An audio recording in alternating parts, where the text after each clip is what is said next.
Class cell signalling का topic हम लोगों ने स्टार्ट किया है, उसी को नेक्स्ट प्रोसीड करना है। उसमें हम लोग जो है वो पाथवे देख रहे थे, signalling pathway, that is STAT JAK JAK STAT pathway. ठीक है, जैक स्टैट सिग्नलिंग पाथवे जो है उसको हम डिस्कस कर रहे थे। सो उसी को हम प्रोसीड करेंगे, नेक्स्ट उसी को कंटिन्यू करेंगे। तो उसमें we were discussing about receptor tyrosine kinase जो है उसको देखा था हम लोगों ने। ठीक है, हमने कहा था कि जनरली जो आपके पास ये वाला रिसेप्टर है that is in present in the monomer form. ठीक है, मेम्ब्रेन में मेम्ब्रेन को स्पैन करता है। ठीक है, और तब ये रिसेप्टर एक्टिवेट होता है जैसे ही इसके साथ आके लाइगेंड बाइंड करता है। अब वैसे मोनोमर की फॉर्म में प्रेजेंट होता है, लेकिन जैसे ही लाइगेंड आके बाइंड करेगा तो ये डाइमराइज कर जाएगा, it will make a dimer.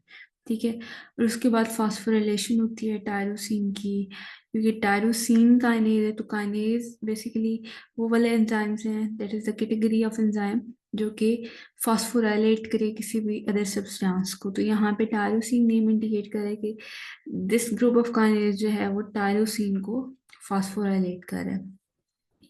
इसमें मजीद जब स्ट्रक्चर की बात की थी तो आई हैव टोल्ड पीपल के इसके जो आपके पास हैं डोमेन्स। ठीक है, तो एक आपके पास वो वाला डोमेन है जो मेम्ब्रेन को स्पैन कर रहा है। The other one is extra cellular domain. ठीक है, ये रीजन, और ये वाला रीजन जो है this is an terminal domain. ठीक है, दिस इज द डोमेन जहाँ पे आके लाइगेंड बाइंड करेगा। दूसरा इसका इंट्रासेलुलर रीजन है, this is C terminal domain, और basically this this has catalytic activity. और यहाँ पे आपके पास क्या होगा कि टायरोसिन रिकॉग्निशन साइट भी है, यहाँ पे फास्फोरिलेशन और सारी जो कैटालिटिक एक्टिविटी है वो यहाँ पे होगी। सो आपके पास डिफरेंट टाइप ऑफ रिसेप्टर हो सकते हैं, जिसमें मैंने आपको बताया था ये जो काइनेज रिसेप्टर हो सकते हैं, टायरोसिन काइनेज रिसेप्टर हो सकते हैं, सीरीन हो सकता है, थ्रियोनिन हो सकता है। लेकिन आप लोग कैंसर बायोलॉजी को स्टडी करें तो cancer biology point of view से जो सबसे इम्पोर्टेंट रिसेप्टर है that is tyrosine kinase receptor. So tyrosine kinase receptor को ही हम जो है वो मजीद डिस्कस करेंगे, कंटिन्यू करेंगे।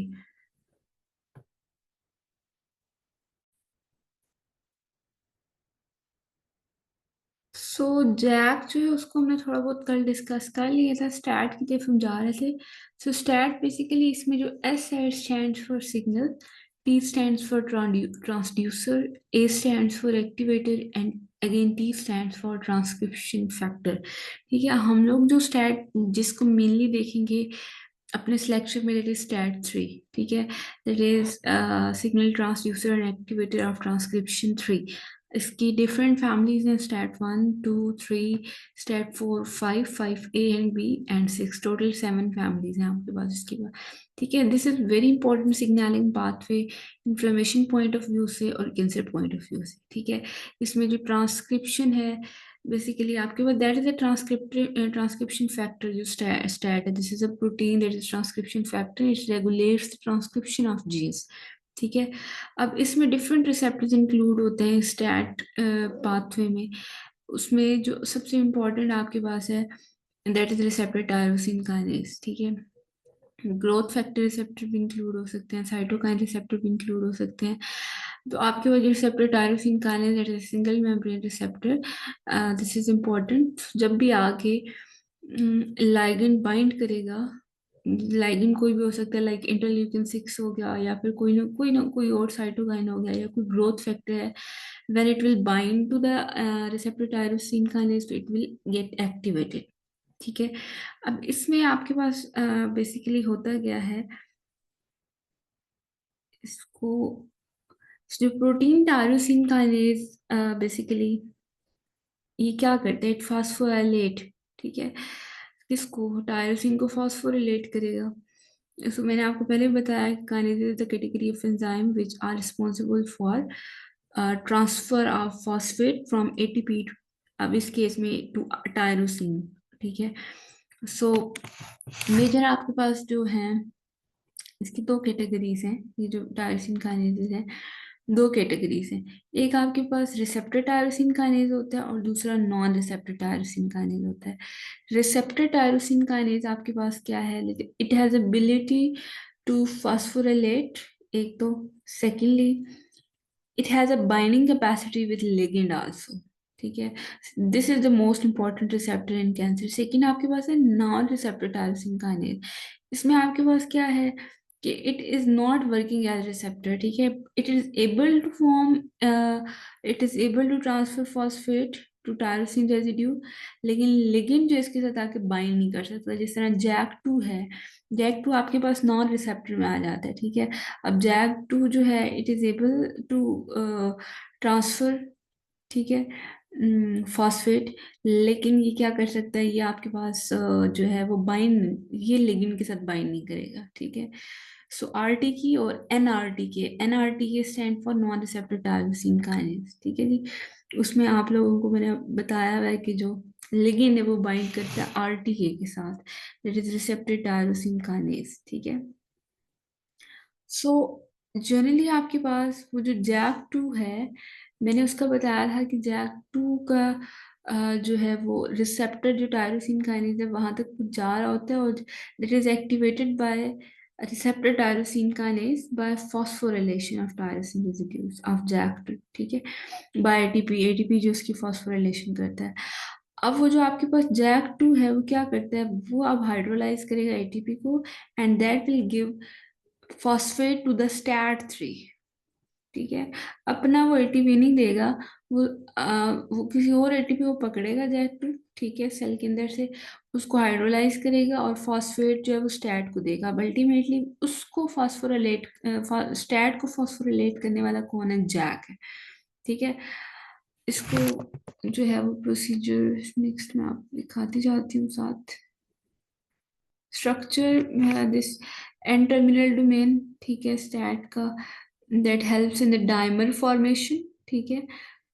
जो आपके पास विद इन सेल जो स्टैट प्रोटीन है वो भी डाइमर बनाती है, ठीक है। वो डाइमर जाके डीएनए के साथ अटैच होता है, सो उसकी डाइमर फॉर्मेशन में जो हेल्प आउट करने वाली चीज है that is an terminal domain.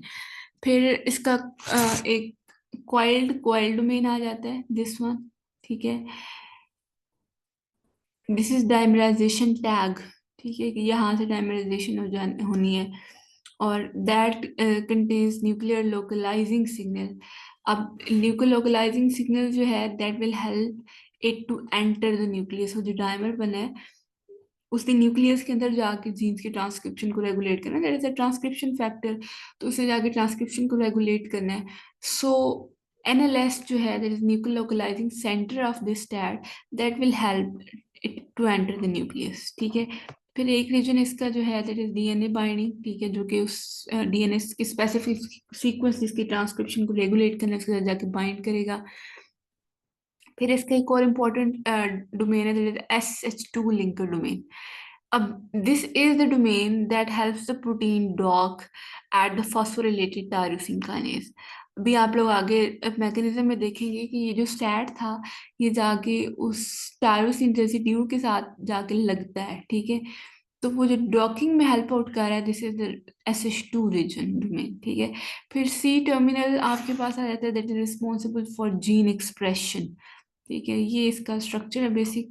अब पाथवे को थोड़ा सा देख लें तो बेसिकली इट हैज अ थोड़ा सी सिग्निफिकेंस बताई हुई है, important role in signalling of cytokines by regulating cell proliferation, survival, differentiation and immune response. मैंने आपको पहले बताया कि there is important inflammation plus cancer, ठीक है। तो जो जीनस काइनेज एंड स्टैट आपके पास है that is utilised by cytokines, ठीक है। अब साइटोकाइंस में आपके पास इंटरल्यूकिन भी आ जाते हैं, आईएल्स, आईएफएनएन्स भी आ जाते हैं, इंटरफेरॉन्स और बाकी डिफरेंट मॉलिक्यूल्स आ जाते हैं to transmit signal from cell membrane to the nucleus, ठीक है। पहुंचाने के लिए डिफरेंट जो आपके पास है लाइगेंड्स हो सकते हैं, लाइगेंड्स। सो वो जो साइटोकाइन का जो रिसेप्टर है that exist on the cell surface inactive state में होता है, and that is bound to JAK where their cytosolic domain. वो जो जैक है उसके साथ साइटोसोलिक डोमेन के थ्रू वो अटैच होता है, ठीक है। अब जब भी कोई भी आके स्पेसिफिक लाइगेंड बाइंड करेगा तो उसकी वजह से एक कन्फर्मेशनल चेंज आ जाएगा, जिसके रिजल्ट में वो आपके पास जो मोनोमर था वो कन्वर्ट हो जाएगा डाइमर में। ठीक है, once it is converted into dimer, तो अल्टीमेटली उसके बाद होगा फॉस्फोराइलेशन वाला काम। ठीक है, एक तो पहले होगा क्रॉस एक्टिवेशन ऑफ जैक। ठीक है, उस क्रॉस एक्टिवेशन ऑफ जैक में क्या होता है, वो जो इंट्रासेलुलर रिसेप्टर टायरोसिन रेजिड्यूज हैं उनको वो फॉस्फोराइलेट करते हैं। ठीक है, एक्टिवेशन फॉस्फोराइलेशन के थ्रू होगी। इन रिटर्न वो जो फॉस्फोराइलेटेड रेजिड्यूज होते हैं, let me show you this through diagram. जी,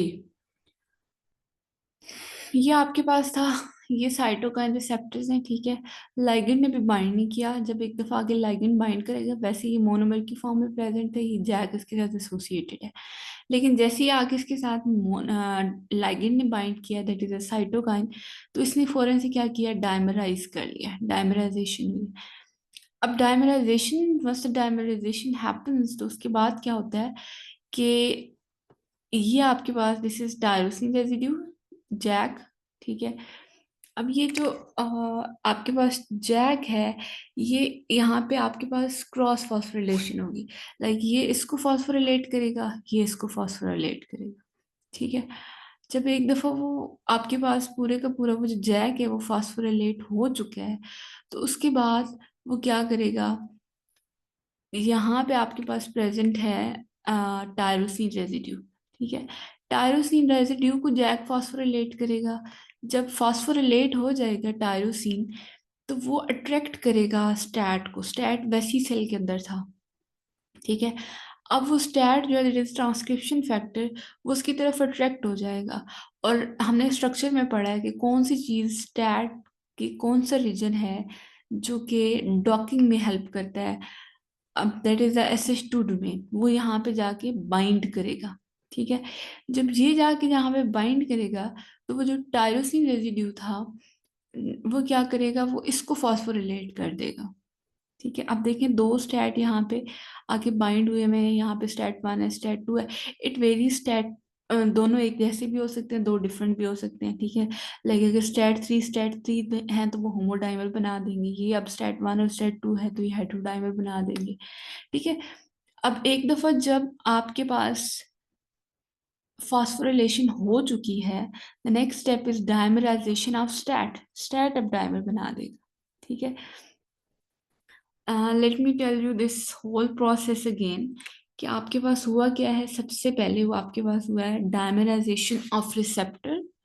ठीक है, उसके बाद जैक 2 जो है दैट इज एक्टिवेटेड। ठीक है, जैक 2 कैसे एक्टिवेट हुआ है, टायरोसिन की फॉस्फोरिलेशन की वजह से। ठीक है, उसके बाद जैक 2 जो है वो क्या करता है, वो जब फॉस्फोरिलेट कर देता है टायरोसिन को, तो ultimately the tyrosine residue will attract किसको, स्टैट को। ठीक है, there is a transcription factor in the cytoplasm, इसको वो अट्रैक्ट करेगा, और स्टैट अपने SH2 डोमेन के थ्रू यहाँ पे डॉकिंग करेगी। उसके बाद क्या होगा कि स्टैट की फॉस्फोरिलेशन होगी। ठीक है, वो जो टायरोसिन है आपके पास, वो क्या करेगा, फॉस्फोरिलेट करेगा स्टैट 3 को। हम स्टैट 3 देख रहे हैं। ठीक है, so after phosphorylation of STAT 3 it will make dimer. ठीक है, और इसकी जो डायमराइजेशन होगी वो रेसिप्रोकल होगी। देखिए ये इस तरह से रेसिप्रोकल डायमराइजेशन है। ठीक है, लेकिन ये डायमराइजेशन तब करेगा जब once it is dissociated from JAK 2। ये जो जैक 2 है यहाँ से डिसएसोसिएट जब हो जाएगा, तो उसके बाद आपके पास क्या करेगा, ये डायमराइज कर जाएगा। ठीक है जी, इसमें आपके पास जो फॉस्फेट ग्रुप है दोनों की अपोजिट साइड पे है। ठीक है, इसका इधर है फॉस्फेट ग्रुप, इसका इधर है फॉस्फेट ग्रुप। ठीक है, now STAT 3 is fully activated.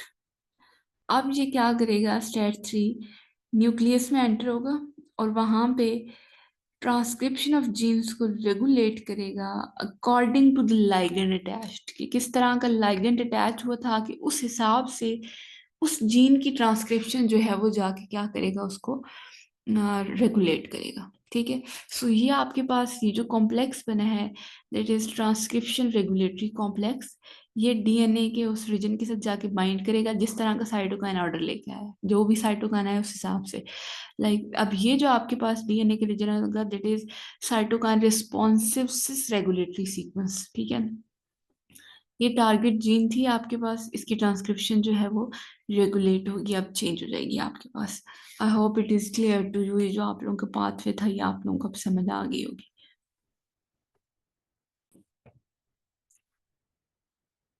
तो इसका जो बेसिक मैकेनिज्म है उसको हमने डिस्कस कर लिया। उसमें हमने ये कहा है कि this is receptor tyrosine kinase, this is non receptor tyrosine kinase, ठीक है, ये इसके साथ अटैच है।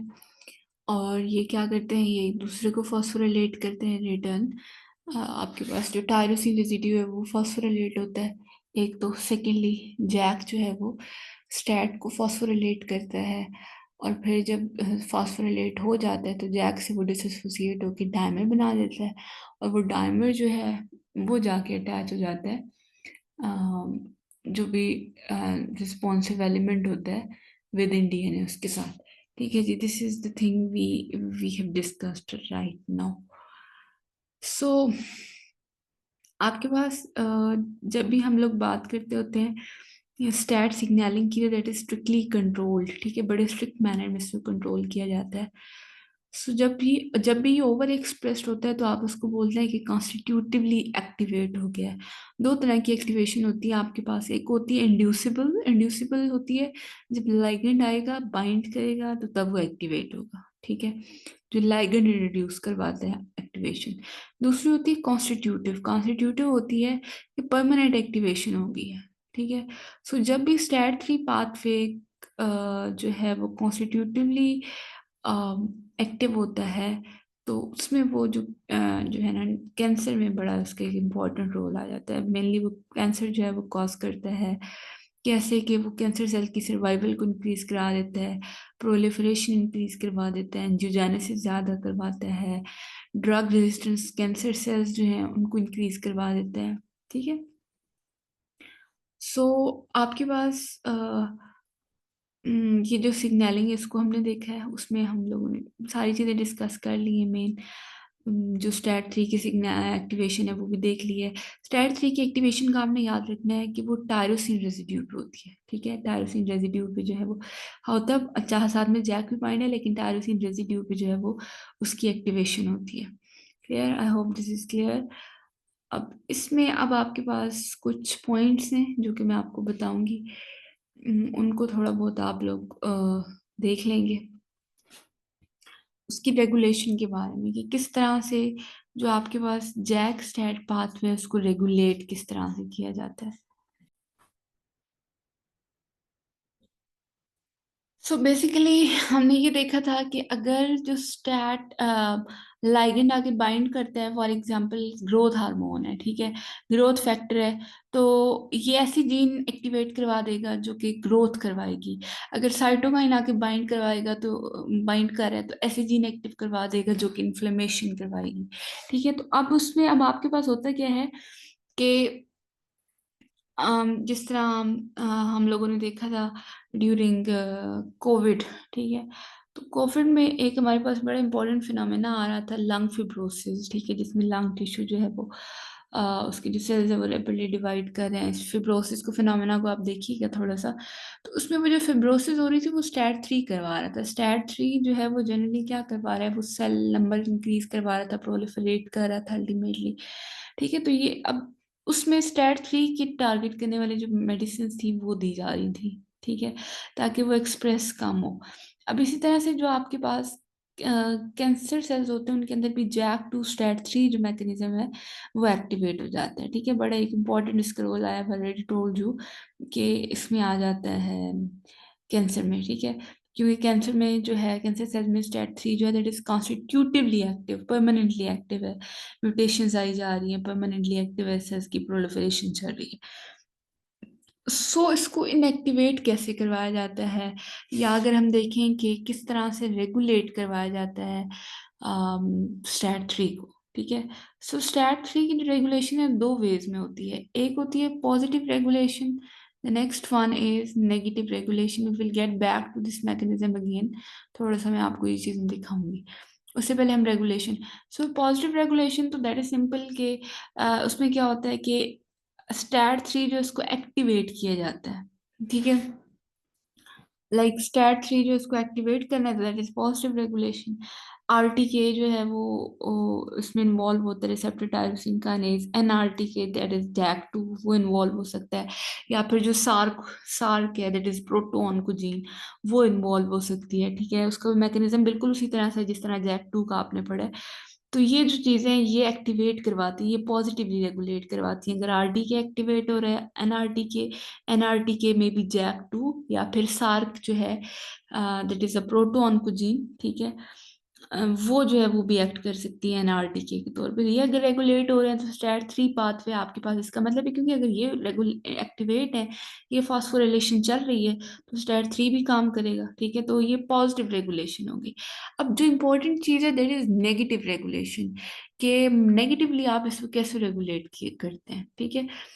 लाइक एक दफा इट इज एक्टिवेटेड, ठीक है, and after performing its function उसको इनएक्टिवेट कर दिया जाए। सो 3 मेजर आपके पास पाथवेज आ जाते हैं इसमें, मेथड्स आ जाते हैं। The one is protein tyrosine phosphatases. Protein tyrosine phosphatases क्या करते हैं, ये पीटीपीज आप इनको बोलते हैं। ये पीटीपीज जो है इनका फंक्शन होता है, ये प्रोटीन टायरोसिन फॉस्फेटेज, इनका फंक्शन जो होता है कि ये फॉस्फेट ग्रुप को रिमूव कर देते हैं प्रोटीन से, ठीक है।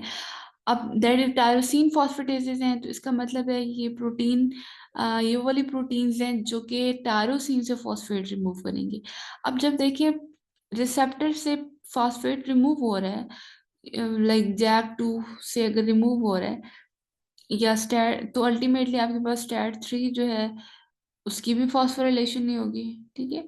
सो डी फॉस्फोरिलेशन एक तरह से आप कह सकते हैं कि डी फॉस्फोरिलेशन जो है वो होगी। अब इसमें जो आपके पास पीटीपीज होते हैं उसमें एग्जांपल आपके पास आ जाती हैं SHP1, ठीक है, SHP2 stand for Src homology phosphatase, ठीक है। तो SHP1 जो है सैक होमोलॉजी फॉस्फेटेज 1 जो कि डिफॉस्फोरिलेशन कराएगा।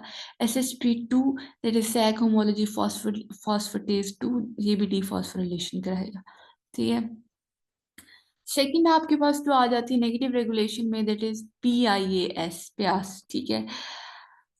अब ये जो है these are inhibitors of activated STAT 3, कि चलो बाकी तो काम हो गया, स्टैट 3 भी एक्टिवेट हो गया। अब स्टैट 3 अगर एक्टिवेटेड है तो उसको इनहिबिट भी किया जा सकता है, ठीक है। लाइक जब स्टैट 3 जो है when it will go to the nucleus, तो it will inhibit the binding of STAT 3 with the DNA. ये जो PIAS है ये बाइंडिंग नहीं करने देगी, ठीक है। अब जब ये बाइंडिंग नहीं करने देंगे तो अल्टीमेटली आपके पास ये जो PIS होते हैं ये क्या करते हैं, they occupy the specific binding site at the DNA. ये कैसे काम करते हैं कि जो PIS होते हैं आपके पास, ये बाइंडिंग इस तरह से इनहिबिट करते हैं कि स्टैट 3 एक्टिवेट हो गया है, एक्टिवेटेड वो पड़ा रहेगा लेकिन वो जाके बाइंड नहीं कर सकते डीएनए के साथ। वजह क्या है, क्योंकि उसकी जगह इन्होंने जाके बाइंड कर ली, जो इनहिबिटर्स है इन्होंने जाके बाइंड कर लिया, ठीक है। फिर तीसरी चीज आ जाती है आपके पास SOCs, ठीक है, that is suppressors of cytokine signalling. अब ये जो जैक 2 की एक्टिवेशन है उसको इनहिबिट करते हैं, ठीक है। जब कोई सिग्नल ही नहीं जाएगा जैक 2 की तरफ तो कोई एक्टिवेशन, डेफिनेटली जैक 2 एक्टिवेट नहीं होगा। जैक 2 नहीं एक्टिवेट होगा तो जैक 2 ही तो कर रहा था स्टैट 3 को एक्टिवेट, तो स्टैट 3 भी इनएक्टिवेट होगा, ठीक है। अगर जैक 2 ऑलरेडी एक्टिवेटेड है तो ये क्या करते हैं, ये जो आपके पास लाइक हम कह रहे हैं कि SOCs जो हैं ये क्या करते हैं कि रेडी अगर जैक 2 एक्टिव है तो ये जाके जो बाइंडिंग साइट है जैक 2 की फॉर स्टैट 3, ठीक है, उसको जाके शील्ड कर देंगे, जाके आगे स्टैट 3, क्योंकि काम तो आगे स्टैट 3 ने करना है ना न्यूक्लियस में जाके। तो स्टैट 3 जिस जगह आके बाइंड करना था उस जगह को शील्ड कर देंगे ताकि वहां पे आगे स्टैट 3 बाइंड ना हो। जब स्टैट 3 बाइंड नहीं होगा तो फॉस्फोरिलेशन होगी नहीं स्टैट 3 की। जब स्टैट 3 की फॉस्फोरिलेशन नहीं होगी तो अल्टीमेटली आपके पास क्या होगा, वो जाके काम नहीं करेगा, एक्टिवेट नहीं होगा, ठीक है, न्यूक्लियस में जाएगा नहीं। सो आपके पास आ जाते हैं डिफरेंट नेगेटिव फॉस्फोराइलेशन में, आपके पास आ जाते हैं PIS, ठीक है, सॉस, SOC3, ठीक है। सो ये जो आपके पास होते हैं, these are suppressor of cytokine signalling. PIS जो होते हैं, these are protein inhibitor of activated STAT, ठीक है। एक्टिवेटेड स्टैट के इनहिबिटर्स हैं। कैसे इनहिबिटर्स हैं कि वो स्टैट की जगह जाके बाइंड कर लेते हैं। जबकि जो PTPs होते हैं ये फॉस्फोरिलेशन नहीं होने देते, ठीक है, डिफॉस्फोरिलेशन कर देते हैं, ठीक है। तो ये आपके पास जो डिफरेंट इसके पाथवेज हैं। सो बेसिकली जो कैंसर सेल्स होते हैं, they have ability to cause mutation, ठीक है, इन नेगेटिव रेगुलेशन। यहाँ पे प्रॉब्लम आ जाता है कि वो जो नेगेटिव रेगुलेट होना था सारा काम, तो ये जो जो भी फैक्टर्स हैं उनकी उनके बनने में उन जीन्स में म्यूटेशन करवा देते हैं जो कैंसर सेल्स होते हैं। सो इसका मतलब है कैंसर सेल्स जो हैं, they have high evolving ability, ठीक है। वो जैसे जैसे उनको कंट्रोल करने की चीजें बन रही हैं, वो उस हिसाब से इवॉल्व कर रहे हैं, और वो अल्टीमेटली दोबारा जाके उन पाथवेज को म्यूटेशन, उनमें म्यूटेशन कॉज कर रहे हैं जो कि इनको इनहिबिट कर रहे हैं, ठीक है। तो that is the negative regulation. Late me show you, ये कुछ आपके पास ये पाथवे आपके पास से कैसे काम करता है, ठीक है। तो उसमें आपके पास क्या है, that is the receptor tyrosine kinase, इसके साथ non receptor tyrosine kinase zag आके अटैच हुआ है, जिसने फॉस्फोरिलेट किया टायरोसिन रेजिड्यू को, उस टायरोसिन रेजिड्यू के साथ आके स्टैट लगा है, और फिर जैग ने स्टैट को भी फॉस्फोरिलेट किया। सो एक्टिवेटेड जैग जो है वो फॉस्फोरिलेशन करता है टायरोसिन की, जिसके साथ आके आपका स्टैट बाइंड करता है। स्टैट जो है that is phosphorylated by JAK. उसके बाद स्टैट की डायमराइजेशन होती है, और फिर आपके पास ट्रांसलोकेट हो जाता है टुवर्ड द न्यूक्लियस, वहां पे चेंज लाता है। अब वो जो आपके पास रिसेप्टर्स हैं tyrosine kinase which are link to the JAK. अब जैक एक अलग रिसेप्टर है और ये आपके पास RTase अलग रिसेप्टर है, ठीक है। वो रिसेप्टर टायरोसिन काइनेज हैं और ये नॉन रिसेप्टर टायरोसिन काइनेज हैं, वो भी काइनेज, ये भी काइनेज है, और ये दोनों रिसेप्टर एक दूसरे के साथ लिंक्ड हैं, ठीक है।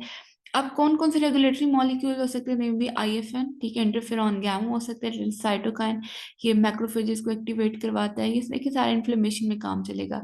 IFN अल्फा बीटा, ये antiviral state to limit viral infection जो है उसको एक्टिवेट करवा देते हैं, ताकि एंटीवायरल स्टेट बॉडी में आ जाए, वायरल इन्फेक्शन कम से कम हो सकते हैं। इंटरल्यूकिन्स, ये लिम्फोसाइट प्रोलिफरेशन को इंक्रीज कराते हैं। ग्रोथ हार्मोन जो है वो क्या कराते हैं, ग्रोथ करवाते हैं, प्रोलिफरेशन करवाते हैं सेल्स की, ठीक है। लेप्टिन आ गया, ये बॉडी वेट जो है इसको रेगुलेट करवाता है। These are the important function जो कि ये परफॉर्म करते होते हैं। एक और इम्पोर्टेंट चीज़ है कि आपके ये जो STAT3 है, इसके साथ आके डिफरेंट जो हैं ये प्रोलेक्टिन्स हो गए, ठीक है, लेक्टिन्स हो गए, ये आके इसके साथ बाइंड करते हैं और ये भी एक्टिवेट करवा देते हैं इस पाथवे को। So this is it for today. Let me check कि अगर मैंने आपका कोई पॉइंट मिस किया तो late me tell you.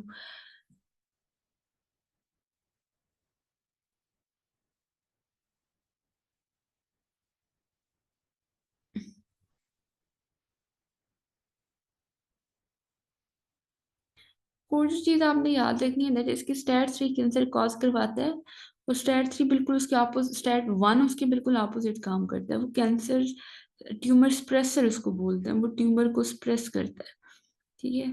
This is it for today बच्चों, ये इतना ही था आज के लिए। इसको आपने बुक से एक दफा देख लेना है, जो आपके पास कैंसर बायोलॉजी की बुक है उधर से। Thank you.